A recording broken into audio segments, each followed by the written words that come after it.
Welcome to the world of Undead Unluck, a manga series that's been making waves recently and even got an anime. Right now, I believe it has about 5 to 6 episodes. It has a unique blend of action, comedy, and a dash of romance, which made me interested. I wanted to share my thoughts on this new manga series. In this review, we'll delve into the various aspects that make the series stand out, from its engaging plot and the dynamic main characters to its world building to its intriguing lore. We also explore the strengths and weaknesses, as well as the series' distinct approach to battles that may remind you of another iconic manga. So let's jump into the world of Undead Unluck and discover if it's worth adding to your anime binge list. The first topic I'd like to discuss is the plot. I won't be providing a full narration of Undead Unluck, but I'll delve into the key plot points from the first 50 chapters and share my thoughts. Anime only viewers, beware, there's spoilers in this video. The main storyline revolves around two characters, Fuko and Andy. We're introduced to them as Fuko attempts to end her life due to the suffering caused by her unique ability called Unlock, which nullifies the luck of anyone who touches her, potentially leading to their deaths. In contrast, Andy possesses an ability called Undead, making him immortal, eternally youthful, and capable of regenerating from any injury. When Andy discovers the existence of an ability that could potentially end his immortality, it excites him. Like, he believes that he could probably get a stroke of unlock that's big enough that could negate his undead ability and lead to his death. Initially, Fuko is terrified of him, thinking he's a zombie and a pervert. She also believes he just intends to use her and end his own life. In my opinion, this premise is intriguing, especially in how he deals with his unique abilities and action sequences. The anime effectively showcases the over-the-top, unconventional nature of his powers. Additionally, we encounter other characters with unique abilities too, which is just as fascinating as Undead and Unlock. The series maintains a consistent and a unique approach to its abilities. One aspect about this that particularly interested me is the dynamic of Andy and Fuko. I'll delve deeper into that in the main character aspect of the video, but yeah, let's just keep on discussing the plot right now. I won't retell the entire story of Undead Unlock. Instead, I'll highlight major plot points and provide my perspective. Let's move to the second significant plot point of the story. In the second plot of the story, Andy and Fuko they join a secret society called the Union, which consists of other individuals with similar abilities that negate specific phenomena. The people that can negate phenomena are called negators, and they have a prefix to "un" in their name. Notably, there are other abilities that are interesting, such as untruths, unavoidable, unstoppable, injustice, and many more, each of which is both creative and intriguing. For me, this is where the story truly captivates my interest.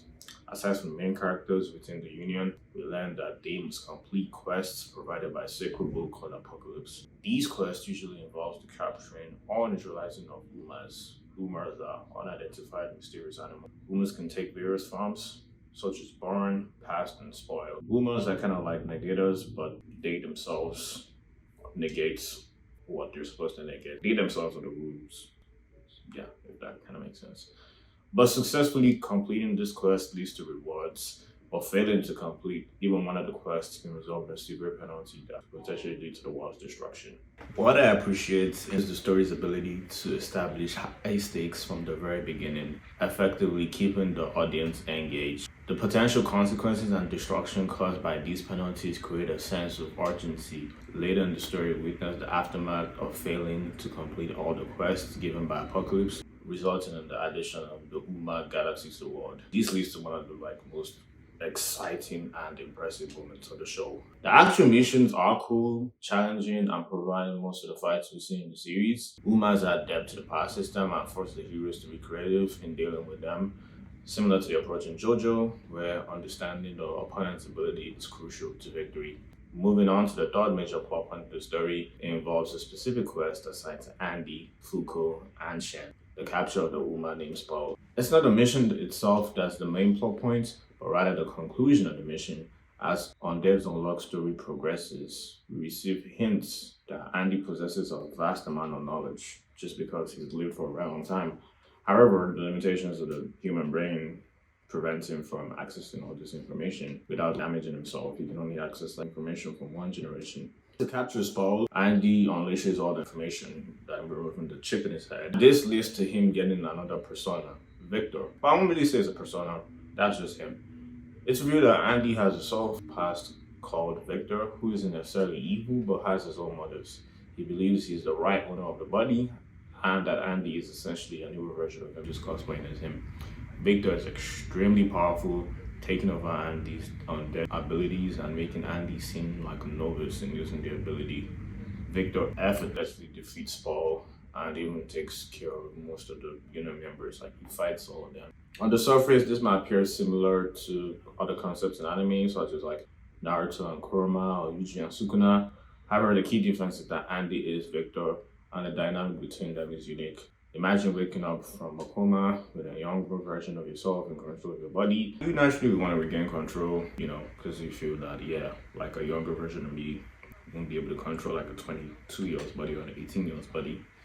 I think the concept adds depth and intrigue to the story, and I'm eager to learn more about Victor, who has been present since the beginning of the show. I believe the aspects has significant potential and could set apart the show. My concerns with the series is that it seems to be a lack of a main villain. I think the villains introduced don't pose much of a threat to keep it invested in the protagonist struggle. The story attempts to address this by introducing a villain named Rip, who is the primary antagonist of the next quest, and Andy Fukum was complete. However, Rip is defeated easily, and I'm like, yeah, I don't really know about him. I said Rip wasn't much of a threat, but we do have another villain, and it was like a wow, like the surprise. It was okay. I didn't expect that, and the surprise introduction of the actual main villain of the story was Billy, a member of the Union. I think it makes sense. The members of the Union, including Billy, they don't really receive much development as the story progresses, which works to the advantage when it's revealed that Billy is the traitor. Billy progresses a broken ability which allows him to copy other people's powers. But I still need to see more from him and his group. They're known as Under. They basically are trying to stop the Union. But I need to see more to be deeply invested in their characters. At the moment, the story seems to focus more on the main characters saving the world, so it's going to be hard. I don't think they're going to get that much development, but we'll see. Moving forward, we gained more clarity about the overarching goal of the story and the direction we're heading in.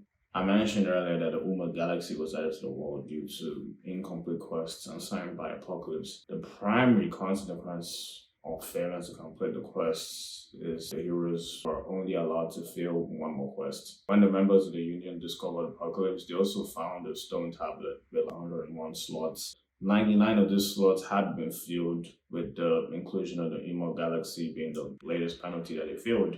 Failing one more would trigger 100 slots, which would automatically trigger 104 slots. And this results in Ragnarok, which is the destruction of the world. It's a big deal. They can't fill any more quests. Another way to prevent Ragnarok is like killing God. This is where the world building kind of excels. The story has set up numerous elements to keep the readers invested in the world and its overarching themes, which is essentially, good for storytelling. It creates a world that intrigues the readers with its lore and just the themes that it's trying to set up just to maintain interest and rewards you for following the story. The last major plot point I like to discuss is the capture of the Uma Autumn. Yeah, I said Adam.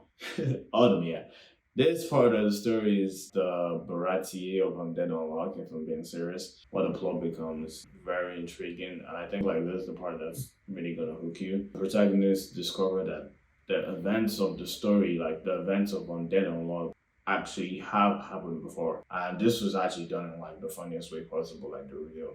We find out the manga that Foucault is reading in the beginning of the series. The name of the manga is To You From Me. It basically mirrors the events of the story. What we've seen is the same thing, but just different characters and slightly different changes, but it's basically the same thing. Andy and Foucault, they set out to fight the mangaka of To You From Me. The mangaka is one of the best side characters in the story, if not the best so far. Everything about him, from his backstory to his powers, especially his personality, is just very, very good. I really like it. It's undoubtedly a highlight in the series that doesn't feature the strongest set of side characters. Most of the side characters are meh so far, so having a very strong side character, that's very good. The mangaka's name is Ano, and when Andy and Fuka meet Ano, he offers to help them become stronger. As how they are currently, they can't defeat Autumn, and Anna's training is unconventional and it's more focusing on self-discovery to improve their abilities. To do this, they delve into Andy's past, allowing Foucault to relive his past lives. This approach helps readers connect more with the main characters and further solidifies the character development, a topic I'll touch upon later in the video. For now, I like to focus on Andy. While we don't explore all of Andy's past lives, the one we experience provides a deep dive into his character. It's quite funny how the older version of Andy didn't even know he was a negative until he got killed and he came back to life. Learning about Andy's past life personally made me more sympathetic towards him because we realized the horrific cycle he's been forced to endure, watching everyone he cares about die and no way to prevent it. It made me feel incredibly sympathetic to him and it just made me realize how lonely he was. Additionally, we get an appearance with Victor, which is always great. Through this experience, Andy and Foucault they gain a deeper understanding of their abilities, which allows them to develop new moves and prepare to fight Autumn. Now, overall, I think the plot of the story is very solid. While it may not be the deepest plot, it keeps the narrative engaging and avoids feeling slow. Even in the slower parts, the mangaka of Undead Unluck, Yoshifumi, he keeps on introducing multiple plot points that are just bound to make you interested and push the story forward. The story keeps on escalating, and the stakes continue to rise, which maintains my investment personally. The story's whimsical and over-the-top nature adds a fun layer to it, while it also knows how to address emotional moments and get the readers invested in characters and their struggles. Now, let's talk about the main characters of Undead Unluck. Undead Unluck stands out from other manga in the new gen because it features not one, but two main characters. Yes, Andy and Foucault are the main characters. It's their story.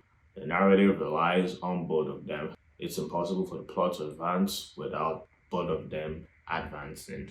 The dynamic between Andy and Foucault resembles that of characters in a rom-com, basically. Their relationship undergoes significant development, progressing from them trusting each other, then to them becoming friends and getting romantically involved in loving each other and also generally caring about themselves. Throughout the story, numerous challenges force them to support and rely on each other to overcome the obstacles in their paths. One of the earliest examples of this mutual dependence is in the very first episode when Andy sacrifices himself by cutting off his own head to save Foucault. This act of selflessness leaves her stunned. She's unable to comprehend why he would do that. Even us, the readers too, because he just seemed like an over-the-top goofball. We're kind of left like, what's his intentions towards Foucault?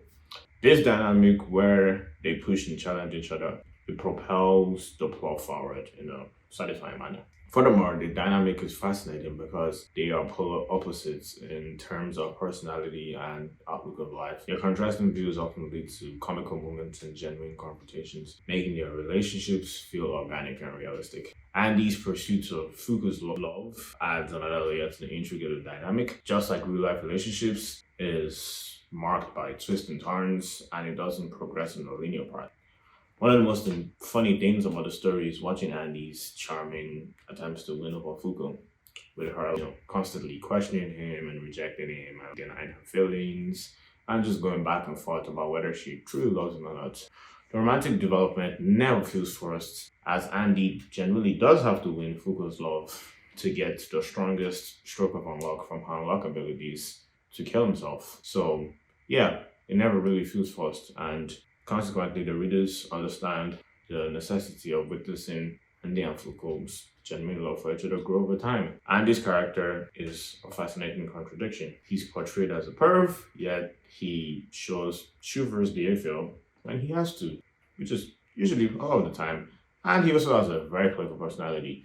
This multifaceted character adds depth to the story, creating a nuanced and engaging protagonist. We see Andy's relationship with Gina when they go to Russia to capture her so that they can kill her and get a spot for Foucault in the Union. Even though Gina supervised him when Andy was captured by the Union and he was experimented on and not treated as a human being, him and Gina were able to develop a relationship and actually care about each other a bit. That's why she kind of loved him. And even when she was about to die, Andy acknowledged her and gave her her dues just to show aside Andy's character that's charming, very charming aspect of him. Notably, he only has to straight with women though, so I don't think he does this for everybody. But yeah, what makes Andy's character compelling is his resilience and ability to rebuild his life from the ground up multiple times. You see this when Foucault explores one of his past lives, revealing that he's lost his entire crew. That's the cowboy life that he lost. He lost everybody there. This experience made him carefree about life. And this is interesting because it's not his undead ability that makes him so carefree about life. It's the fact that he's experienced the highs and lows of life. He's experienced everything. This makes him fearless and focused on protecting the people around him. And I think it's more charming and more believable. I know like a lot of characters have this personality traits, but it's just interesting to see another person have this personality trait because they've been broken down so many times and have to pick themselves back up. Some people are born with it, which is fine, which is cool, it's badass, but just seeing somebody develop it because they've been broken down and they have to pick themselves up so many times, provide a different view on this type of personality trait that a lot of anime main characters have. Fuka, on the other hand, undergoes significant character development within the first 50 chapters. She initially embodies the trope of the weak character in anime that's often alongside the main character that's usually annoying and can't really do anything. However, to be fair, she's not really annoying, she's not that bad. But her journey into the chaotic world of Negatas and Umas put her in many life and death scenarios, and it's captivating. Her ability to adapt and become an asset not just to Andy and the Union, but to herself is intriguing to watch. And I think we see this in a pivotal moments for Fuko when she demonstrated immense courage and put herself in harm's way to protect a young Negeda who had been kidnapped. This act of selflessness marked a leap in her character development, emphasizing her value and her usefulness even without her abilities. This aspect of Fuku's character is very remarkable as she takes on a mentoring role for members of the Union who had their lives disrupted and taken away because of their abilities similar to her. And she does this for Tatiana and Chikara. Like, she puts a mentoring role for them, and she also helps them navigate the hardships that they're bound to as the story progresses. And as the series unfolds, Fuko solidifies herself as a reliable person within the narrative, and she's a good complement to Andy. Her continued growth and her mastery of ability may even make her more useful and more reliable than Andy going forward in the story and to complete a mission for the Union. Now let's talk about the side characters. The side characters in the story range from forgettable to memorable, with most of them falling in the forgettable category, to be fair, based on what I've seen thus far.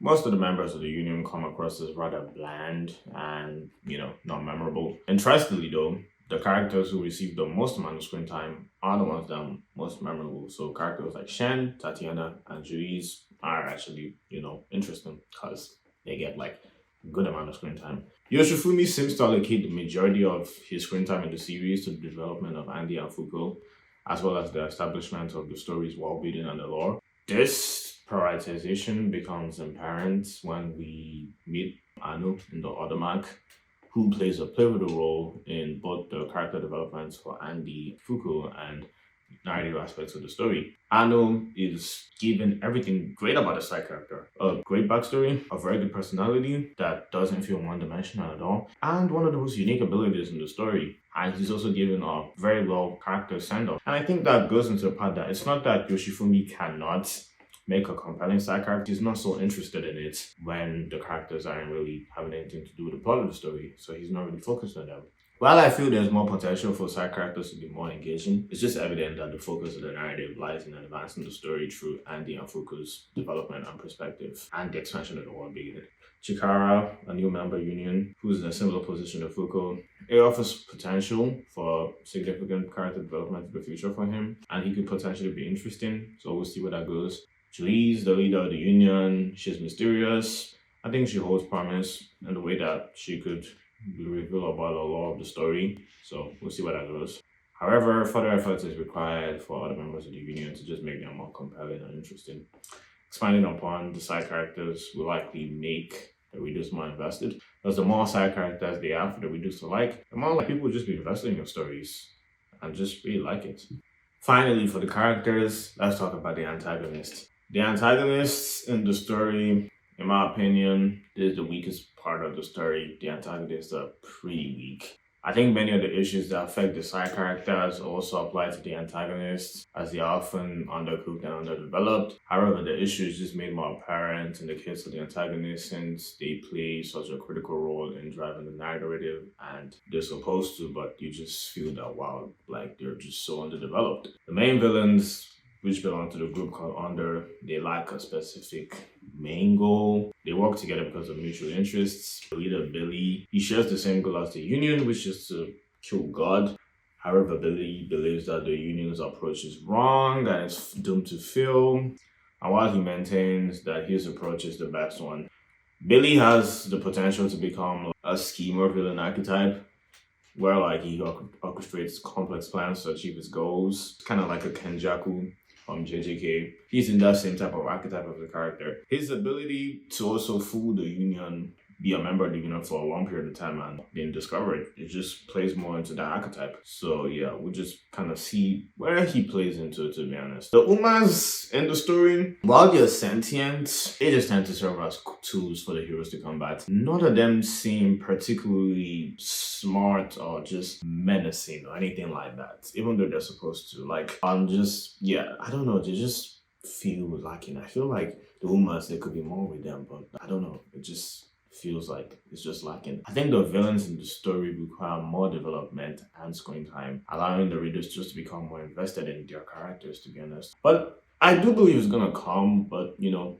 just kind of disappointing not to really see anything like that in the first 50 chapters. I have hopes that this aspect of the story is just gonna get better because, you know, as time progresses, we learn more about characters and it's just gonna get better. So yeah, we'll see. Finally, let's talk about the world building and lore. This is always my favorite thing to talk about when it comes to series. When evaluating the world building on Undead Unluck, it's important to know that I don't have the full perspective. I've only read the first 50 chapters and I think they're about 145. So yeah, I don't have the full perspective. But I'm just going to give the perspective of what I've seen so far. It's kind of a mixed bag, and I'll explain. There are aspects where it excels, but there are also aspects where it's lacking. Notably, the weaknesses are identifiable. They're more noticeable. I think one noticeable issue with the world building is the lack of distinctive set pieces and locations in the story. All the main characters, they visit many places. They go to a cruise ship, they go to Brazil, they go to Russia. These locations, they just feel like they're lacking or they're just not noteworthy or there's nothing memorable about them. They seem like generic arenas in like fighting game where you just go to and you have to fight the people there and do what you have to do. That's just what it seems like. And yeah, just there's nothing much that makes it stand out. Even if these locations are unique, I think it just needs to be more fleshed out. That's the thing. It just needs to be more about it, to be honest.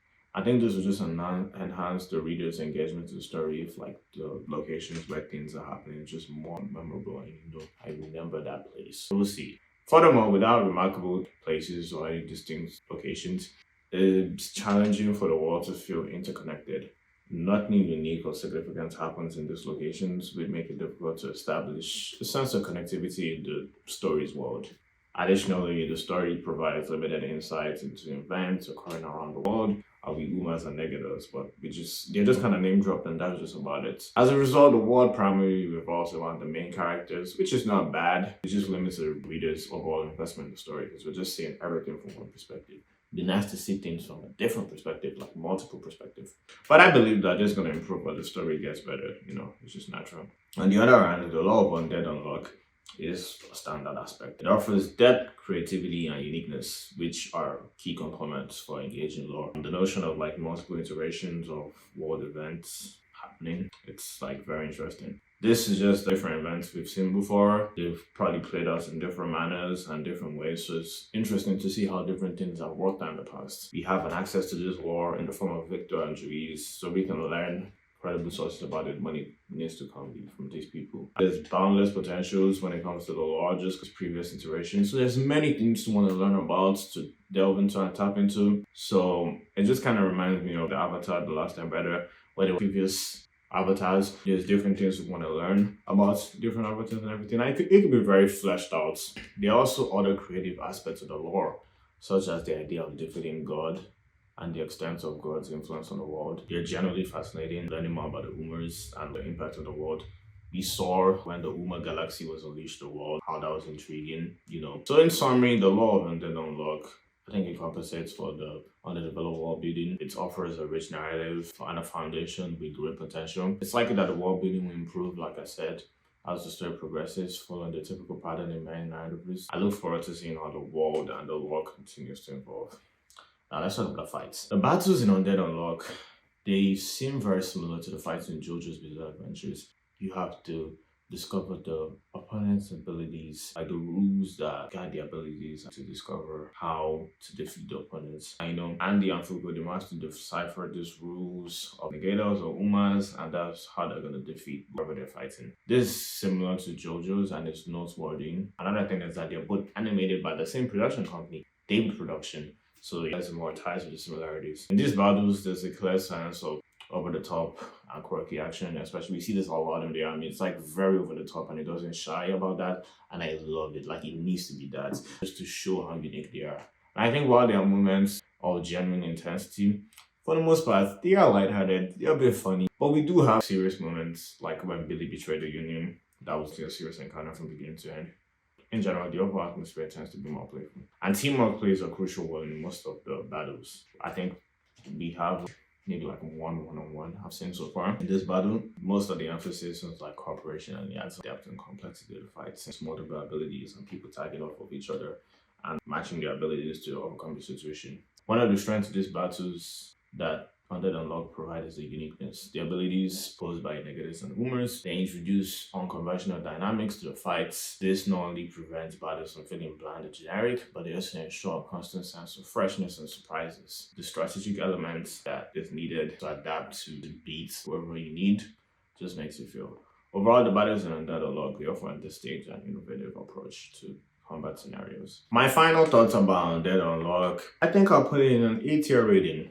In my scale from anime, it deserves to be in like an A tier. This series is laid a strong foundation and it offers a lot of potential. You can see it really has the chance to be very good. And that's why I put it in A tier. It's good and solid right now, but it has a chance to be very good. I don't think it's gonna be a mainstream huge hit. I think the appeal is that it's gonna have a niche fan base. Something like JoJo, it's gonna have a niche fan base. And the fact that David Production is handling the anime adaptation, it just shows that, people are gonna tune in.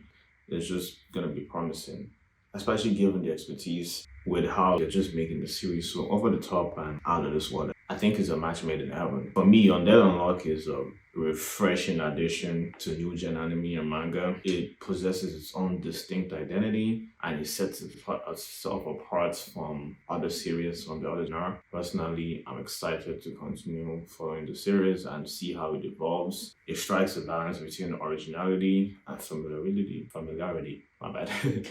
And it's reminiscent of a modern day JoJo, in my opinion, with its uniqueness. If you've also watched Undead Unlock, I'd like to hear your thoughts. Share your opinions in the comments and let's discuss about how you feel about this series. Thank you guys.